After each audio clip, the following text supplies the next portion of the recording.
Yuk, berikan jariah terbaik Anda untuk dakwah, sosial, dan pendidikan. Untuk berdonasi, silakan hubungi kami.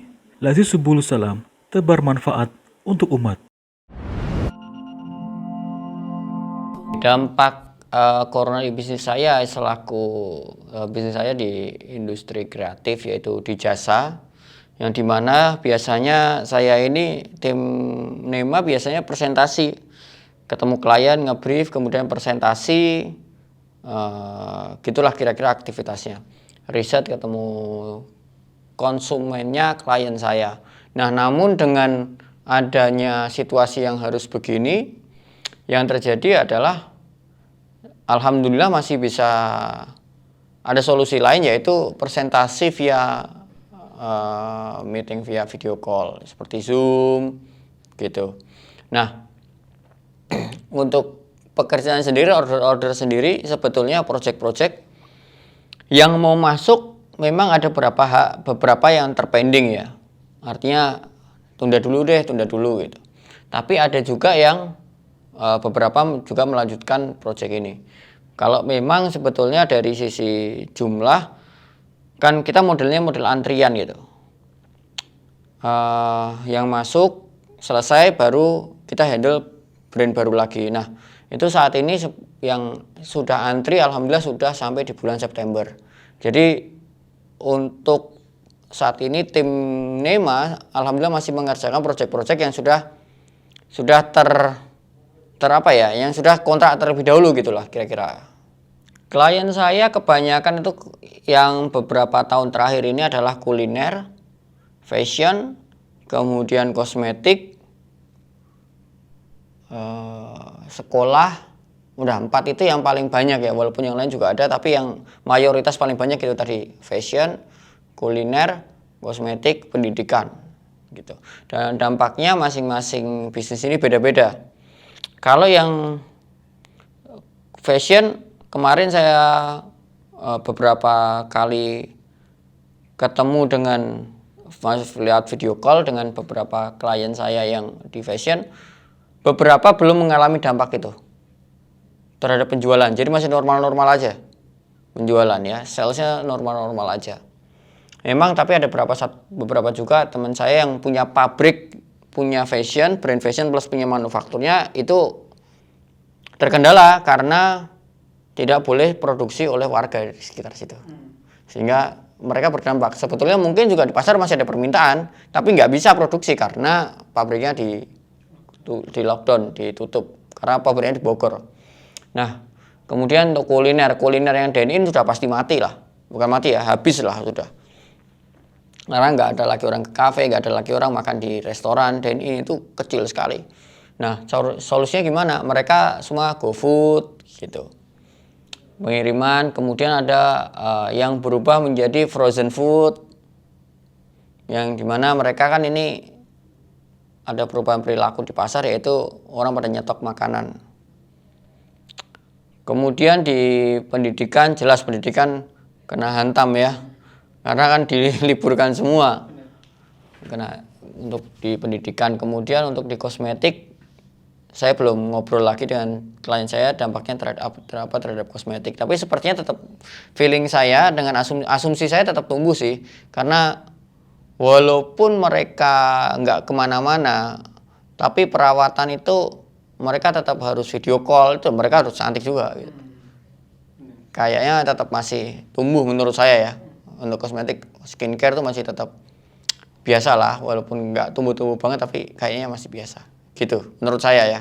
Nah, ini buat teman-teman UKM untuk menghadapi situasi COVID yang mungkin ada dampaknya. Dampak ini kan sebetulnya ada dampak positif dan juga ada dampak negatif. Yang dampak positif kan juga ada. Mereka yang selama ini misalnya ghost kitchen atau mereka nggak punya restoran, yang mereka cuma punya rumah, dapur, kemudian mereka jualan lewat online, itu hari ini mungkin dampak positif toh buat mereka.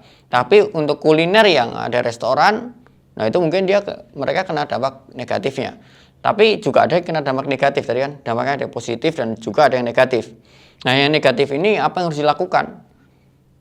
Yang harus dilakukan adalah cepat-cepat untuk kita berbenah. Artinya berbenah ini kita mengikuti ritme pasar. Kalau kemarin saya baca risetnya, yang saya baca dan yang saya pelajari, kita nggak bisa menunggu. Sebetulnya kita nggak bisa menunggu nih. Kita nggak bisa menunggu sampai ini reda. Kita harus mulai cepat-cepat melakukan perubahan. Perubahan inovasi, perubahan atau kreativitas kita ini tergantung di bisnis kita yang sebelumnya. Contohnya misalnya kalau hari ini kuliner ya masih bisa lah dirubah dari sisi distribusinya. Yang tadinya orang datang sekarang dibuat online melalui pemesanan, buat frozen food masih bisa beroperasi sebagian. Tapi kadang ada juga yang tidak bisa beroperasi sama sekali. Contohnya travel, lokasi wisata, itu udah mati 100%. Mau diapa-apain nggak bisa gitu. Apa yang harus dilakukan? Nah, kalau Anda masih punya cadangan untuk 2 tahun hidup, tanpa ada sales masih bisa bertahan, it's no problem. Tapi kalau yang daya tahannya cuma 2 bulan, 3 bulan, saran saya hari ini masuk ke kategori-kategori atau industri-industri yang memang hari ini sedang tumbuh.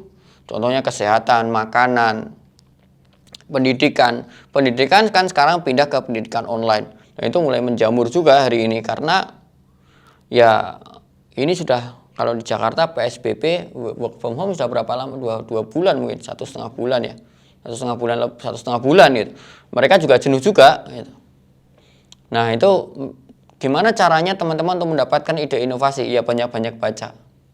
Banyak-banyak baca. Di Google itu sebetulnya sudah menyediakan banyak resource, banyak data.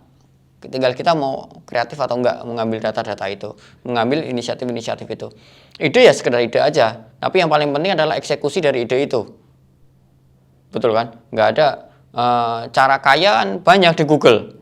Cara masuk surga di Google ada. Tapi nggak semuanya orang mau ngambil tindakan itu toh. Kan intinya di situ. Intinya adalah Google sudah memberikan segala macam hal yang kita butuhkan, data-data, input, ilmu, dan apapun. Tinggal tergantung kita. Kita mau action atau enggak gitu. Yang tadi saya sampaikan adalah ikhtiar kita gitu.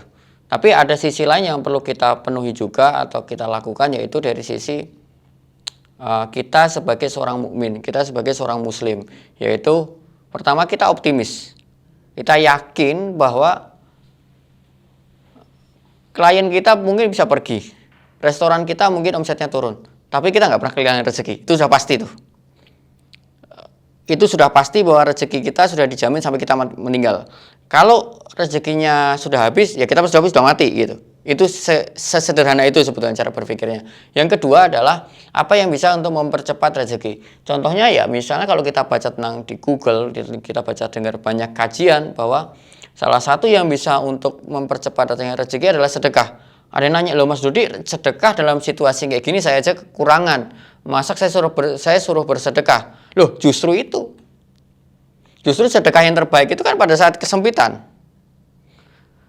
Kita merasa sempit itu karena kita bandingkan sama yang di atas.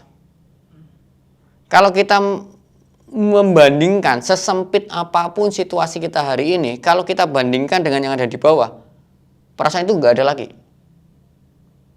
Jadi merasa sempit, merasa susah itu karena kita pembandingnya yang di atas saja. Karena ini masalah pembanding aja.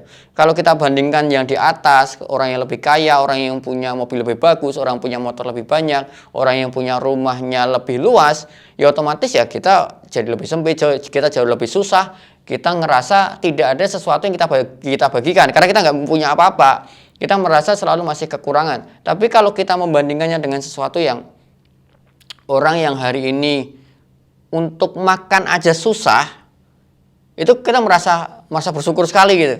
Kemarin saya habis nonton di YouTube ada video seorang anak yang jalan sama ibunya nawarin roti door to door pada saat hujan.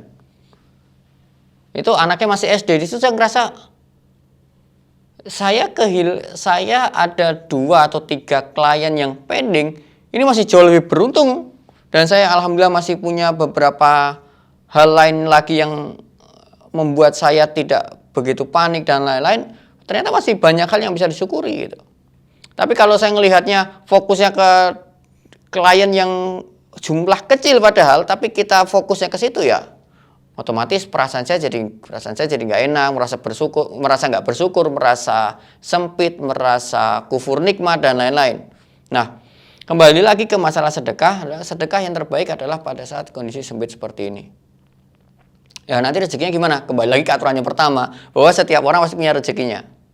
Oke. Nah, sebetulnya kalau kita merasa tidak punya apa-apa, misalnya dari sisi uang kita, wah uang saya nggak sebanyak mereka yang punya uang banyak. Jadi sebetulnya banyak hal yang kita bisa sedekahkan, yaitu misalnya tenaga kita, pemikiran kita. Contohnya misalnya ada lembaga-lembaga sosial yang dimana mereka membagikan takjil, membagikan sembako ke masyarakat-masyarakat. Nah, yang merasa tadi tidak punya dana cukup untuk bersedekah dalam bentuk dana, bisa berbentuk tenaga, bisa dalam bentuk waktu untuk membantu lembaga-lembaga amil itu untuk bisa mendistribusikan sedekahnya orang-orang yang punya kelebihan dana.